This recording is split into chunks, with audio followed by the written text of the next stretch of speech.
कि समाजवादी पार्टी के नेता आदरणीय आजम खान साहब, उनकी भी रिहाई हो चुकी है। इसके लिए मैं कोर्ट को धन्यवाद देना चाहता हूं और यही हम समाजवादियों का भरोसा था कि कोर्ट न्याय करेगा और उन्हें न्याय मिलेगा। हमें उम्मीद है कि आने वाले समय में एक भी झूठा मुकदमा या इस तरह का सरकार जो लगातार भारतीय जनता पार्टी की और वहां का विधायक, खासकर जो रामपुर का विधायक, वो भारतीय जनता पार्टी के लोग मिलकर के और एक ऐसा अधिकारी जिसको एक्सटेंशन पे एक्सटेंशन पे एक्सटेंशन पे एक्सटेंशन पे एक्सटेंशन, कम बोला है मैंने, लगातार मिला है, वो अन्याय नहीं करेंगे। हमारे समाजवादियों के लिए खुशी का समय है कि जहां पर वो आज रिहा हो करके आज जेल से रिहा हुए हैं। वो सर, ये कुछ चंडू खाने की खबरें चल रही थी कि आजम खान साहब बसपा के नेताओं से संपर्क। देखिए, आदरणीय आजम खान साहब समाजवादी पार्टी और समाजवादी पार्टी के संस्थापक नेताजी और हम लोगों के साथ और भारतीय जनता पार्टी का मुकाबला करने पर आज से नहीं, न जाने कब से सबसे बड़ी भूमिका उनकी और समाजवादियों की रही है।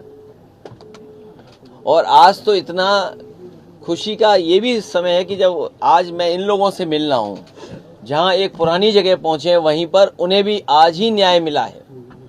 और हमें उम्मीद है कि आने वाले समय में उनके सभी मुकदमे खत्म होंगे और समाजवादी सरकार बनने पर जिस तरीके से मुख्यमंत्री जी ने अपने मुकदमे वापस लिए हैं, उन्होंने न केवल अपने मुकदमे वापस लिए हैं बल्कि डिप्टी सीएम के भी मुकदमे वापस लिए हैं, तमाम भाजपाई नेताओं के मुकदमे वापस लिए हैं। समाजवादी सरकार बनने पर जितने भी झूठे मुकदमे लगे हैं आदरणीय मोहम्मद आजम खान साहब पर, वो सब वापस लेने का काम सरकार में होगा। खाली आजम खान साहब के या फिर तमाम ऐसे लोग और भी हैं जिन पे नहीं, जो जिन पत्रकार साथियों पे भी झूठे मुकदमे लगे हैं उनको भी छोड़ा जाएगा। और भाई, आप पे इनकम टैक्स हो, ईडी हो, उसमें भी आपकी मदद होगी। इलाहाबाद हाईकोर्ट का जो ऑर्डर आया है, अब उसमें उत्तर प्रदेश गवर्नमेंट ने कहा है कि पॉलिटिकल रैलीज में भी जातियों का शब्द इस्तेमाल नहीं होगा। किस तरह से फिर आगे रैलियां होंगी? बताओ, सरकार अब जागी है जब स्वजाति लोगों को, वर्चस्ववादी लोगों को और ताकतवर लोगों को हर जगह बैठाया हुआ है। अगर आपका चैनल उन्हें सही चलाना है तो हो सकता है उस चैनल का हेड भी हटा दें। अखबारों के हेड तो हटे ही हटे हैं। तो ये जो 5000 साल पुरानी बातें थीं, उनको दूर कैसे करेंगे? बाबा साहब भीमराव अम्बेडकर जी को जाति की वजह से भेदभाव का सामना करना पड़ा। एनिमिलेशन ऑफ कास्ट उनकी जो किताब है, निबंध है, ऐसे वो पढ़ने लायक है कि किस तरह जाति के आधार पर भेदभाव हुआ है, लोग अपमानित हुए। डॉक्टर राम मनोहर लोहिया जिंदगी भर इस बात को कहते रहे कि जाति तोड़ो, समाज की व्यवस्था बने, और जाति तोड़ने का काम हो। नेताजी लगातार इस बात को करते रहे, संघर्ष करते रहे, हम सब लोग जोड़ते रहे।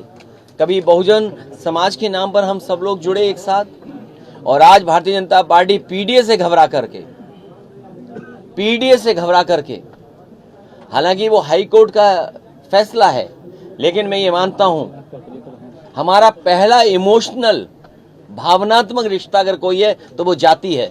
वो कोई डिनाई नहीं कर सकता है। मुझे उम्मीद है कि भविष्य में कोर्ट इस बात को भी कहेगा कि जातियां कैसे खत्म हो, जातियों की भेदभाव कैसे खत्म हो। कोई हमें जाति के आधार पर हमारा घर मकान न धुलवाए, कोई जाति के आधार पर प्रतिमा न धुलवाए, कोई जाति के आधार पर अगर मैं मंदिर चला जाऊं तो मंदिर गंगा जल से न धोए। हमें उम्मीद है कि ऐसे लोगों के खिलाफ भी कार्रवाई होगी जिन्होंने गंगा जल से किसी का घर धोया हो, मुख्यमंत्री आवास धोया हो, जाने के बाद मंदिर धोया हो। मध्य प्रदेश में